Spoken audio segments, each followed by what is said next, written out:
சர்வ முருகார்ப்பணம். Bharani hostel tips சேனலுக்கு உங்க எல்லாரையும் அன்போடு வரவேற்கிறேன். நம்ம சேனலை இப்போ தான் பார்க்குறீங்கன்னா மறக்காம சப்ஸ்கிரைப் பண்ணி வச்சுக்கோங்க. அப்போ தான் தினம்பரோட வீடியோ உங்களால் பார்க்க முடியும்.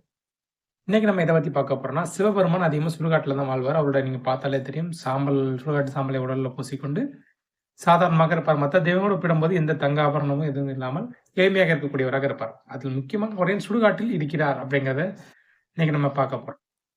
வீடியோக்குள்ள போகிறதுக்கு முன்னாடி மறக்காம வீடியோ லைக் பண்ணி முடிஞ்சா ஷேர் பண்ணி விட்டுருங்க. சரி, வாங்க இப்போ வீடியோக்குள்ள போகலாம். நமக்கு வந்த சந்தேகம் மாதிரியே தாயான பார்வதி தேவிக்கும் சிவபெருமான் மீது சந்தேகம் வந்துச்சு. நீங்க எவ்வளவோ இடம் இருக்கு, இந்த உலகத்துல நீங்க எங்கனாலும் தங்கலாம், ஆனா நீங்க ஏன் சுடுகாட்டை தேர்ந்தெடுத்தீங்க, சுடுகாட்டுல ஏன் தங்குனீங்க அப்படின்னு சொல்லி பார்வதி சிவனிடம் கேட்குது. அதுக்கு சிவபெருமான் பதில் சொல்றாரு. இந்த மனிதர்களோட இதை பார்த்தோன்னா, அவங்க வந்து உயிரோடு இருக்கும் காலம் வரைக்கும், அந்த உடலோடு இணைந்திருக்கும் வரைக்கும் அவருடைய வேண்டுதல் அப்படின்னு நீ பார்த்துக்கிட்டேன்னா, அவங்களோட சொத்து சுகம் இப்படி அந்த உடல் சார்ந்த வேண்டுதலாக மட்டும்தான் இருக்குது மனிதனுக்கு. அவன் இறைவனிடம் அந்த உடல் சார்ந்த வேண்டுதலை மட்டுமே கேட்கிறான்.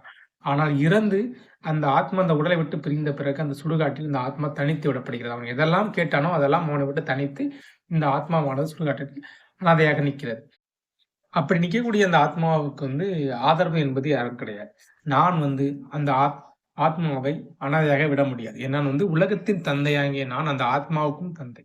அந்த ஆத்மா முக்தி அடையறதுக்கு என்ன செய்ய வேண்டுமோ அதை அந்த ஆத்மாவோடு உடனிருந்து செய்வேன். அதற்காக சுடுகாட்டில் நாங்கள் நிற்ப வேண்டியது அவசியமாகிறது. அதற்கடுத்தால அந்த மனிதர்களிலிருந்து அனைத்து உயிர்களுக்கும் நம்ம சொல்லக்கூடிய ஒரு மிகப்பெரிய கருத்து என்ன, இந்த உடலும் அழியும், உன் ஆத்மாவும் அனாதையாக ஆகும். நீ எதற்கெல்லாம் சேர்ந்து ஓடினாயோ அது எல்லாம் உன்னை விட்டு ஒரு காலம் போய்தான் ஆகும். நீ எதற்காக பாவம் செய்து சம்பாதித்தாயோ அந்த பணமும் உன்னை விட்டு ஒரு நாள் போய்தான் ஆக வேண்டும். நீ யாருக்காக ஆசைப்பட்டு பாவங்கள் செய்தாயோ அவர்களும் உன்னை விட்டு ஒரு நாள் போய்தான் ஆக வேண்டும். எதுவுமே நிரந்தரம் இல்லாத உலகில் நீ சேர்த்து வைத்த அனைத்துமே நிரந்தரம் இல்லாமல் தான் இருக்கும் அப்படிங்கிறது அந்த சுடுகாட்டில் மட்டும்தான் அந்த ஆத்மாவால் உணர முடியும். அப்போது முக்தியின் கடவுளான நான் முக்தியை பற்றி சொல்லக்கூடிய அந்த சுடுகாட்டில் இருப்பதே நியாயமான இடமாக இருக்கும் அப்படின்னு சொல்லி சிவபெருமான் சொல்லி பார்வையிட்ட முடிக்க வச்சுட்டு மறுபடியும் தியானத்துல அமர்ந்தார்.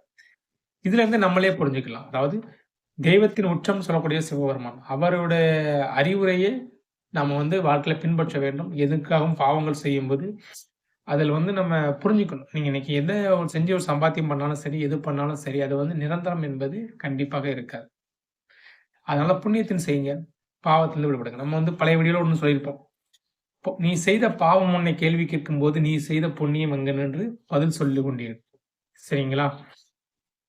இந்த வீடியோ உங்களுக்கு ரொம்ப பிடிச்சிருந்தா மறக்காம லைக் பண்ணி ஷேர் பண்ணி விடுங்க. இன்னொரு வீடியோல பார்க்கலாம். சர்வம் முருகார்ப்பணம்.